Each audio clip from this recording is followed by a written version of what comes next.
Senator Blunt Rochester.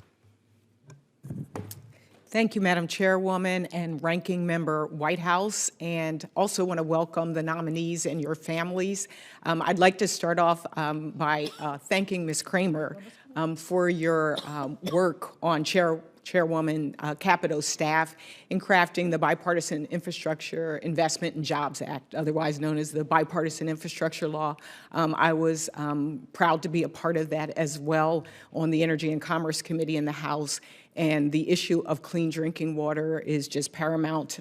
It was before the pandemic. I think it became even more so after the pandemic. And then the issue of water affordability was also very important to us. And so I want to thank you for that. These programs, as you know, are vital, particularly for rural communities like in Delaware, also disadvantaged communities. And I'm concerned about some of the executive orders that the president has put forward and how they may jeopardize some of these programs. As a matter of fact, we've been learning of pauses to the funding. And so I would love it if you could just spend a minute talking about, first of all, are you aware of some of these freezes or blocking of the funding for these water quality programs? And if so, how would you in your role really live up to the work that you helped to create? Absolutely. Thank you for the question, Senator. So first and foremost, I think to address more on the back end of your question, there was a pause to review the funding that was rolling out the door initially at the beginning of the administration. I was not at the administration during the time of that pause, during the time of that review. When I joined as a senior advisor to the administrator's office, all of the funding through, especially I think about the SRFs, state revolving funds, I think about WIFIA, all of that was back and being implemented. I did learn yesterday of one state that had not been receiving money for lead replacement service lines. That was a surprise for me to learn about. The Office of Water promptly acted on that. The office, our principal deputy assistant administrator, promptly acted on that to clearly communicate the expectation that that money should be going out to the states, and there should not have been a reason that it was withheld. And so anything like that if I'm in this role, anything like that were to come across my desk would receive prompt attention and action.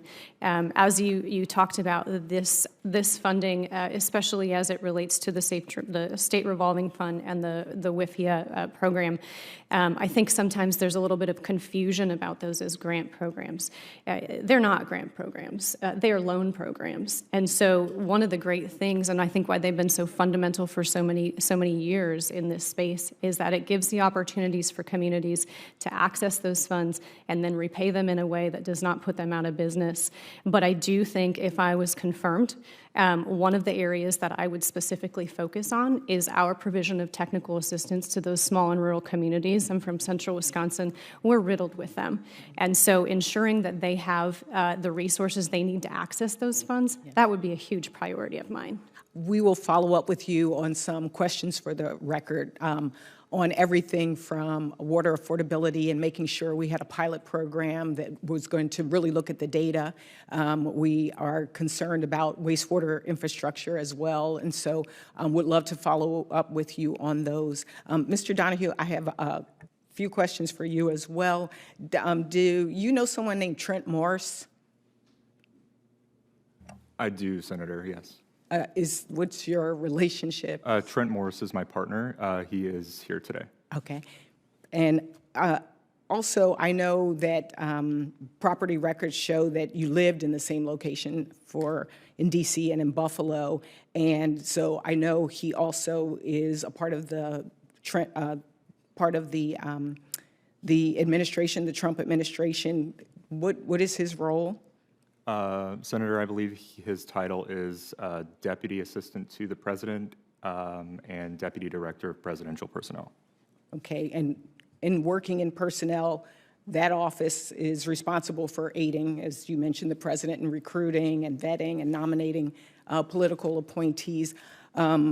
Is this position that you're up for one of those positions that might be within that purview? I believe every position that is a political appointment is indeed in that purview. Okay. I just wanted to put that on the record. As a person who worked in state personnel, and it is very challenging with having conflicts, and so just wanted to put that on the record. And then lastly, for Mr. Nesvik, I was pleased to hear that of your leadership in the Recovering America's Wildlife Act, and I am hopeful that you will work with this committee to make sure that we can pass this bipartisan legislation. Would love to have a commitment from you on that. Yeah, thank you, Senator. I look forward to working with you and with all of the members of the committee or any other members of Congress on any potential legislation. Thank you, and I yield back.